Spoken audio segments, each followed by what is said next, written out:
This video will provide you with all the fundamentals you need to enable you to take the optimal racing line through any corner in both the Formula 1 games and any racing game in general. So before we get into any examples of me doing any driving whatsoever, I want to teach you guys what the traditional racing line looks like and teach you everything you need to know about it. So it starts off with you coming into the corner. You want to carry your car straight and you want to be as far to the outside of the corner as possible, as shown here. Then you apply your brakes, you begin to turn in where you hit the apex as shown here. Now when it comes to the apex, you can either hit it early as shown here, you can hit it in the middle as shown here, or you can hit it late as shown here. And then for your transition off the apex, you want to carry the car as wide as you possibly can, right up to the edge of the track as shown here. So now I've drawn on two lines. We've got an early apex line in red and a middle apex line in green. The middle apex line is the traditional racing line. And so for the early apex line, you turn in earlier, hit the apex earlier, and you can carry more speed into the corner. However, this comes at a consequence, as on exit, as you can see here, it is a lot harder to straighten out the car as you're running wider out of the corner. So straightening out the car on exit is a lot harder for an early apex line. You're not going to straighten out the car as early or as easily, and so therefore you're going to scrub off a lot of exit speed. Now you can see a late apex line on the screen. Now this is pretty much reversed. Instead of prioritizing the entry speed and taking loads of speed into the corner, instead you're sacrificing entry speed, turning in later, hitting the apex later, and therefore straightening out the car better. So for late apexes, you're really prioritizing the exit speed. Now whether you take an early apex or a late apex line depends on the type of corner which you are at, something which I will explain later in the video. Now this corner in particular is turn 6 at the Shanghai circuit, and this type of corner is called a constant radius corner, whereby the radius does not change, it stays the same throughout, and so therefore for a corner like this, the traditional middle apex line is the best line to take through it. Now what I'm going to do is every single time I show an image of the racing line or explain anything at all, I'm going to jump onto the F1 game and then do that exact corner and basically show you it, how you would actually do it. So you can see into here, to this corner, I choose my braking point, the 100-meter board, and now I'm going to go as wide as I possibly can to the edge of the track, going out as wide as possible to get the best line through the corner. So braking now, turning in, and then here, there is the apex right there, which I am now hitting, and then on exit, as you can see, I've gone out as wide as I possibly can right to the edge of the track. So basically, you go as wide as you can upon entry, you turn in and hit a middle apex, and then on exit, you go as wide as you possibly can once more. And that is how you take the traditional racing line. Now I'm going to teach you all about corners, whereby the traditional racing line, which I just showed you, may not always be the fastest way around the corner. You may have to alter the line slightly, given on the type of corner. This, for instance, is turn 10 at Catalunya. Now this type of corner is what's known as an increasing radius corner. Now you might be thinking, what on earth does that mean? Well, basically you take a radius at 2 points of the corner, the entry and the exit. The entry of the corner has a smaller radius and the exit of a corner has a bigger radius. This means the corner is tighter upon entry at this point as located by the red arrow. So what I'm going to do is draw a circle now at this point here. And this circle here, the circumference of it follows the arc of the corner at that red arrow, as you can see. Now, the smaller the radius of the circle, the tighter that part of the corner is. So now I'm going to do the same thing at the corner exit, signified by that red arrow there. So I'm going to draw the circle which follows the arc of the corner, and you can quite clearly see it's a much bigger radius, meaning that it becomes more open on exit. Now, what does all this mean? Well, what it actually means is that upon entry, the corner is a lot tighter, and then as you transition to the exit, it's a lot more open. As a result, for this type of corner, you would want to aim for an early apex. This racing line is the most optimal racing line through this turn, and I'm going to talk you through this line now. So the black arrow on the screen is signifying where you want to hit the apex. It's an early apex, so you brake, turn in earlier and hit an early apex. Cast your minds back to what we spoke about earlier. When you hit an early apex, you run wider out of the corner as a result, shown by the red arrow on screen.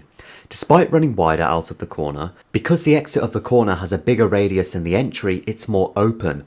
Therefore, you can afford to run wider without going off track, hence why taking an early apex works for this type of corner in particular, as the exit of the corner is more open than the entry of it. So essentially, having a corner which increases in radius on the exit allows you to reap the benefits of turning in earlier, hitting the apex earlier, and carrying more speed into the corner.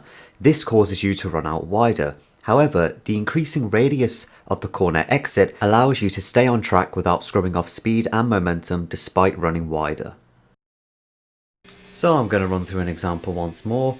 Coming into the corner, going to pick my braking point, which is the 100 meter board there, and once again using as much of the track on the outside as possible. And here, hitting an early apex, and on exit I'm going to run wider as a result, but as the radius increases, it's absolutely fine.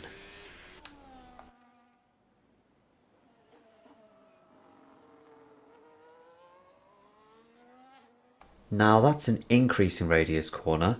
There are also decreasing radius corners, and this is as simple as it sounds. Basically, it's reversed. You, instead of going from a smaller radius upon entry and then a bigger radius on exit, you're going from a bigger radius on entry to a smaller radius on exit. So if we take this corner in the opposite way round, the corner we've just done, we get the exact same racing line. However, this time we're going for a late apex. So I'll just show this now.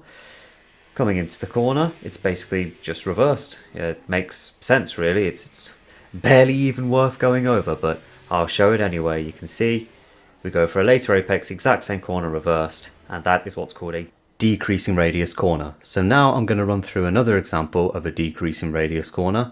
This is turn 10 at Zandvoort, so you can see just approaching turn 10 now. I'm going to come out as wide as I possibly can, as you can see, right to the edge of the track. And now I'm going to turn in later and aim for a late apex, and you can see here I'm at the apex, it's a late one, and you can see why it's so important, because on exit it's so tight. I still run a bit wide anyway, but you can just see, you can see now quite visually from the chase cam, we come out very wide, turn in later, and hit the apex much later than we would for instance, a constant radius corner where you take a middle apex. So remember, if a corner is tighter on exit than it is on entry, you need a late apex, and if a corner is wider on exit than it is on entry, you need an early apex. The next type of corner I'm going to run through is a double apex corner. So these types of corners are very long and very winding, to the point that hitting the apex at one point simply won't cut it. So what you have to do is change your line slightly and go for a double apex line. So now I'm going to run through the previous lines and why they wouldn't work. So for an early apex line, as you can see, you hit the apex early, but the issue is that as you run wide, the corner is so long and winding that you're just going to run out of space on the track and scrub off a lot of time. And for a late apex line, the apex is so far away that you have to delay your turn in so much that you're just going to scrub off too much time on the entry. So what you want to do is combine the two lines and make a double apex line, where you hit the apex early, as you can see here, but instead of running wide out of the corner, you're going to try and scrub off a bit of speed, come out a little bit on yourself, but don't come out too wide, and then you want to cut back in for a late apex. So I'll show this now. This is turn 13 at Hungary, was the example I was showing. So you can see here, I've gone for an early apex, and now I've come out wide on myself, and now what I'm going to do is cut back in to then get a late apex. So you can see there, I've hit the apex twice, a late apex, and that is how you take double apex corners. So now I'm going to show another example of how to take double apex corners. This is Luffield at Silverstone. It's a very long and winding corner, so therefore we're going to need to take it as a double apex corner. So roll the clip on now. We've hit our first of two apexes. It's an early apex, and so now we're going to come out a bit wide on ourselves so we can get a wider line, meaning we can cut in better and go for our second apex, which is a late apex here. This allows us to straighten out our car nicely for the exit of the corner onto the straight. Alright, and now we're heading towards S-Bends, some of the most exciting corners in the F1 game. So we're going to be using Suzuka as the first example, and then Maggots and Beckett's at Silverstone. So here you can see the most important thing to do for S-Bends is to always think of the next corner ahead, because each corner is directly linked to one another. You mess up one corner in this chain and every single corner is just going to spiral. That mistake is just going to keep carrying on. You're going to mess up all the corners. So you have to get it right from the start. Now the general philosophy is you want to aim for late apexes so you can straighten out the car as much as you possibly can on a corner exits to then get the best possible line for the next corner. So I'm going to show now with arrows where you want to be hitting the apexes. So you can see late apexes. But I'm going to show this now because it'll be a lot easier if I can actually visually show you guys what I'm talking about. So you can see here I'm hitting a late apex. Why? I want to get the car as straight as possible for the turn-in for the next corner because it's just right there, you know. And so if you remember back to the traditional racing line, you always want to be carrying the car as straight as possible when you start turning for the corner, and you want to be as wide as you possibly can before the corner. And the way to do this is by hitting a late apex. You can see I'm very wide, close to the edge of the track, and my car is pretty straight, meaning I can get the best possible turn-in for this corner. Once again, I'm hitting a late apex for this corner, allowing me to straighten the car out better in preparation for the next corner. And now I'm just turning right as much as I possibly can so I can get the widest line possible for this corner. Once again, if you refer back to the traditional racing line, that's what we want. So now again, turning in for this corner, straightening out the car as much as I can, trying to get it over to the left as much as possible, but it's kind of hard to do for this corner, but you just have to do as best as you can. And then once again, a late apex, another late apex, and that's essentially how you do S-Bends. You have to get a feel, but you can see here from the outside, you can see how late my apexes are. Just trying to carry the car straight as well, just for a split second before turning into the next corners too. So it takes a bit of time, you're just gonna have to practice. Now I'm just going to show another example of racing lines through S-Bends. So here at Silverstone, you can see I'm right on the outside of the track, as far over to the left as I possibly can to get the best line possible, and you can see by my steering wheel I'm holding the car straight. So I've got a nice wide line and I'm holding the car straight, which is exactly what we want. So coming into this corner now, I'm hitting a late apex here, which is great because that will allow me to straighten out the car better. And you can see, look, the car is nice and straight and I'm far over to the right of the track, so I can get a nice line into the next corner.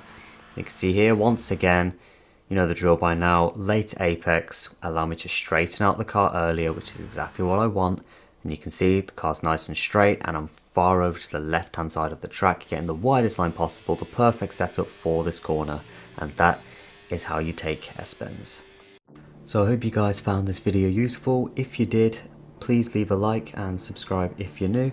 And let me know if there is anything you'd like me to go over in terms of driving tutorials, anything you think I may have missed and you'd like to just see in more detail perhaps. Just, yeah, let me know, and if you have any questions in the comments, I'll be happy to answer. But yeah, that's all from me, and I'll see you later.